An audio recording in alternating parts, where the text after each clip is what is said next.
तर विद्यार्थी मित्रांनो, महिला व बाल विकास विभाग जळगाव यांच्याकडून ही भरतीची जाहिरात निघालेली आहे. तर इथं बघू शकता, महिला व बाल विकास विभागांतर्गत जिल्हा परिवीक्षा आणि अनुरक्षण संघटना संचलित मुलींचे निरीक्षण गृह बालगृह जळगाव या संस्थेत खालीलप्रमाणे जी रिक्त पदे आहे, तर ती इथं कंत्राटी पद्धतीने 11 महिन्याच्या तत्त्वावर भरण्यासाठी ही जाहिरात निघालेली आहे. तर सदर संस्था मुलींची संस्था असल्याने महिला उमेदवारांनीच इथं अर्ज करायचे आहेत. तर ही संपूर्ण जाहिरात आपण या व्हिडिओमध्ये पाहणार आहोत. तर इथं बघू शकता, जिल्हा परिवीक्षा आणि अनुरक्षण संघटना संचलित मुलींचे निरीक्षण गृह बालगृह जळगाव. तर इथं रिक्त पदांचा तपशील दिलेला आहे. तर एक नंबरचे जे पद आहे ते आहे समुपदेशक. तर याची इथं एक जागा आहे आणि यासाठी जी तुम्हाला पात्रता लागणार आहे, तर तुम्हाला इथं मान्यताप्राप्त विद्यापीठाची पदवी लागेल. मानसशास्त्र किंवा समाजकार्य विषयात इथं तुम्हाला पदवी लागेल. त्यानंतर तुम्हाला इथं संगणकाचे ज्ञान लागेल आणि तुम्हाला इथं टायपिंग लागणार आहे, मराठी आणि इंग्रजी. त्यानंतर तुम्हाला 1 वर्षाचा अनुभव लागेल महिला व बालकांसोबत कामकाजाचा आणि वेतन तुम्हाला इथं 23,170 रुपये मिळणार आहे. त्यानंतरचे पद आहे परिवीक्षा अधिकारी. तर याची इथं एक जागा आहे. यासाठी तुम्हाला मान्यताप्राप्त विद्यापीठाची पदवी लागेल आणि तुम्हाला इथं टायपिंग लागणार आहे, मराठी इंग्रजी आणि तुम्हाला इथं 1 वर्षाचा अनुभव लागेल आणि वेतन तुम्हाला इथं 23,170 मिळणार आहे. त्यानंतरचे पद आहे परीक्षक. तर याची इथं एक जागा आहे. यासाठी तुम्हाला ITI लागणार आहे. त्यानंतर इथं 10वी 12वी व पदवी पण तुम्हाला इथं लागेल.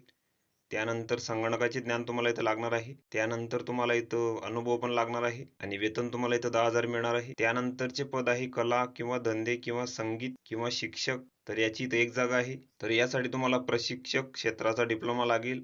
त्यानंतर संगीत विरासत क्षेत्रातील पदवी लागेल आणि इथं तुम्हाला संगणकाचे ज्ञान लागणार आहे. त्यानंतर तुम्हाला इथं अनुभव पण लागेल आणि वेतन तुम्हाला इथं 10,000 मिळणार आहे. त्यानंतरचे पद आहे खेळ प्रशिक्षक. तर याची पण इथे एक जागा आहे. यासाठी तुम्हाला BPED त्यानंतर संगणकाचे ज्ञान लागेल आणि यासाठी तुम्हाला अनुभव पण लागणार आहे आणि वेतन तुम्हाला इथं 10,000 मिळणार आहे. त्यानंतरचे पद आहे स्वयंपाकी.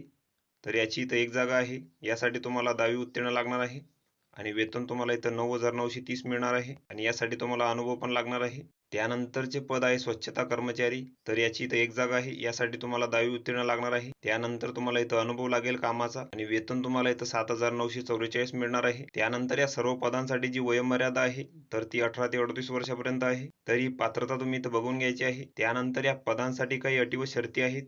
तर सदरची पदे इथं कंत्राटी स्वरूपाची असून ती 11 महिन्यापर्यंत इथं राहतील.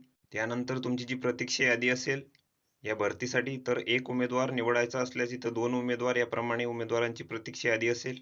तर ही संपूर्ण माहिती तुम्ही इथं बघून घ्यायची आहे. या PDF ची लिंक तुम्हाला डिस्क्रिप्शनमध्ये मिळून जाईल. तुम्ही तिथून ती डाउनलोड करू शकता आणि संपूर्ण माहिती तुम्ही इथं बघू शकता. त्यानंतर हा भरतीसाठीचा अर्ज आहे. तर हा संपूर्ण अर्ज तुम्हाला इथं भरून घ्यायचा आहे. त्यानंतर हे लहान कुटुंबाचे प्रमाणपत्र आहे, हे पण तुम्हाला इथं भरावे लागेल. तर अर्जासोबत तुम्हाला तुमच्या कागदपत्रांच्या साक्षांकित प्रती जोडाव्या लागतील आणि इच्छुक उमेदवारांनी भरती प्रक्रियेकरिता जिल्हा महिला व बाल विकास अधिकारी कार्यालय, मध्यवर्ती प्रशासकीय इमारत, 2रा मजला, आकाशवाणी जवळ, जळगाव या कार्यालयात कागदपत्रे तपासणीसाठी दिनांक 5/3/2024 रोजी सकाळी ठीक 8 वाजता मला इथं हजर राहायचं आहे, आवश्यक त्या कागदपत्रासह. तसेच तुमची जी मुलाखत आहे, तर ती इथं 5/3/2024 ला इथं 1 वाजता होणार आहे. त्यानंतर तुम्हाला जर काही शंका असेल, तर तुम्ही या नंबरवर संपर्क करू शकता आणि या भरतीची संपूर्ण माहिती तुम्हाला जळगाव.nic.in या संकेतस्थळावर उपलब्ध आहे. तर तेथून तुम्ही ती माहिती घेऊ शकता. तर व्हिडिओ कसा वाटला मित्रांनो? व्हिडिओ आवडल्यास लाईक करा, शेअर करा आणि आमच्या चॅनलला सबस्क्राईब करा.